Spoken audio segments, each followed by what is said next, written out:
चार सच्चिदानंद उत्तेकर साहब भी हमारे साथ जुड़ चुके हैं। स्वागत उनका भी कर लिया जाए बिगुल के साथ बीटीएस डबल टी।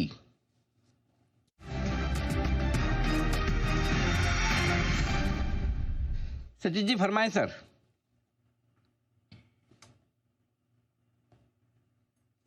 सर आप म्यूट है, प्लीज अनम्यूट करें।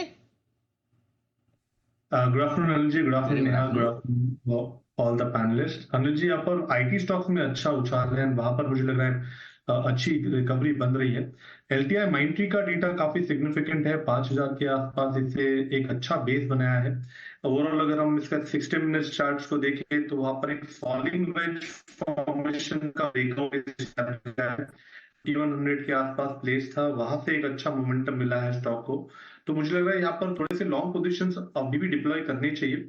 जिस तरीके से माहौल है, मुझे लग रहा है 5096 के स्टॉप लॉस के साथ अभी भी फ्रेश लॉन्ग्स यहाँ पर चेस किए जा सकते हैं 5200 के टारगेट के लिए। 5200 के टारगेट के लिए यहाँ पर रखें आप खरीदारी का इरादा। एलटीआई माइंट्री बड़े दिनों बाद आया है रिकमेंडेशन लिस्ट में।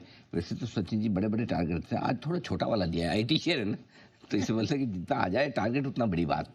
आइए बिगुल एक और तैयार है। सचिन जी फुल फॉर्म में फ्रंट फुट पे बैटिंग करते हुए बीटीएस टी।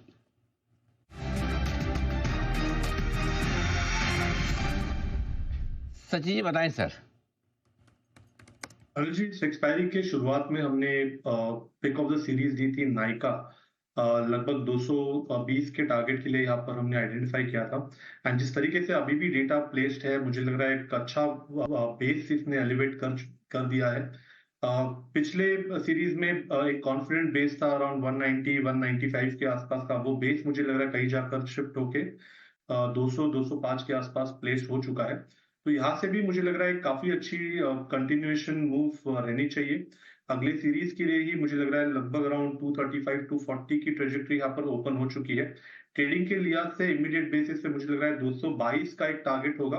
तो यहाँ पर फ्रेश लॉन्ग पोजीशंस ऐड करने की सलाह होगी 210 के क्लोजिंग बेसिस के स्टॉप लॉस के साथ नाइका के फ्यूचर्स में। ऑलराइट, नाइका के फ्यूचर्स यहाँ से स्ट्रेंथ के सिग्नल्स दिखाई दे रहे हैं अगली सीरीज के लिए। ये नाइका ऑगस्ट फ्यूचर्स आप लेके चलिए। 213 के पास 222 का इमीडिएट टारगेट यहाँ देखने को मिलेगा और 210 का आपको यहाँ पर लगाना है स्टॉप लॉस। स्टॉक है कोफोर्ज, जो दिन की ऊंचाइयों पर ट्रेड करता हुआ दिखाई दे रहा है। सचिन जी आप देखें कोफोर्ज का चार्ट, बताएं क्या करना है। नेहा जी, यहाँ पर लगातार हम एक बुलिश बायस इसमें रेकमेंड करते आए हैं। अभी भी मुझे लग रहा है जिस तरीके से डेटा है, स्कोप यहाँ पर है 1790 से 1800 के स्विंग्स को एस्टैब्लिश करने का। तो अगर किसी की एग्जिस्टिंग लॉन्ग पोजीशन है तो रिटेन करने की सलाह होगी। स्टॉप लॉस आप यहाँ से लगभग अराउंड 1715 पे लगाए ऑन क्लोजिंग बेसिस। तो ये है आपके लिए कोफोर्ज पर जी। सचिन जी कुछ कहना चाहते हैं? अनिल जी, एक बीटीएसटी भी है। अच्छा बिगुल तैयार है sir. Okay, BTS double T.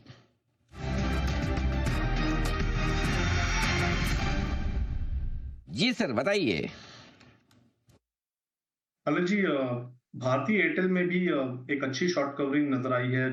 कल के सत्र में ही यहाँ पर एक रिवर्सल फॉर्मेशन एस्टैब्लिश हुआ था, जिसका कंफर्मेशन आज क्लोजिंग पे नजर आ रहा है। एक kind of a triple bottom formation है इसके 50 day exponential moving average support के नजदीक। तो मुझे लग रहा है अभी भी यहाँ पर फ्रेश लॉन्ग पोजीशंस बिल्ड करने चाहिए। इसके जो अगस्त फ्यूचर्स है लगभग अराउंड 1945 के आसपास फिलहाल ट्रेंड कर रहे हैं। ट्रेडिंग के लिहाज से टारगेट होगा अराउंड 1976 का, सेकंड टारगेट होगा अराउंड 2010 का। खरीदारी करनी है भारतीय एयरटेल के फ्यूचर्स में। एंड स्टॉप लॉस आपको यहाँ से लगभग अराउंड 1920 पे ही लगाना है ऑन क्लोजिंग बेसिस। तो ये है राय आपके लिए भारतीय एयरटेल पर सचिन जी की तरफ से।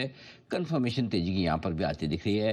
रिलायंस के बाद दूसरा टेलीकॉम, टेलीकॉम स्टॉक बोल सकते हैं तो बोल ही सकते हैं ना। हाँ, टेलीकॉम में दूसरे बिजनेस भी है, लेकिन रिलायंस के बाद दूसरा टेलीकॉम स्टॉक है जो मजबूती से आगे बढ़ने की कोशिश करता हुआ दिख रहा है 1976 और 2010 के लक्ष्य के लिए। ये है आज की फाइनल क्लोजिंग। विदा लेने का वक्त। धन्यवाद हमारे सभी मेहमानों का, कुणाल जी, राकेश जी, आशु सर और मेहुल ठक्कर साहब का बहुत बहुत शुक्रिया। उतना ही शुक्रिया सनी अग्रवाल साहब का, जय ठक्कर साहब का और सच्चिदानंद उत्तेकर साहब का भी बहुत दिल से आभार आज हमारा साथ देने के लिए। विदा लेने का वक्त। मुझे और यहाँ को इजाजत दीजिए। नमस्कार।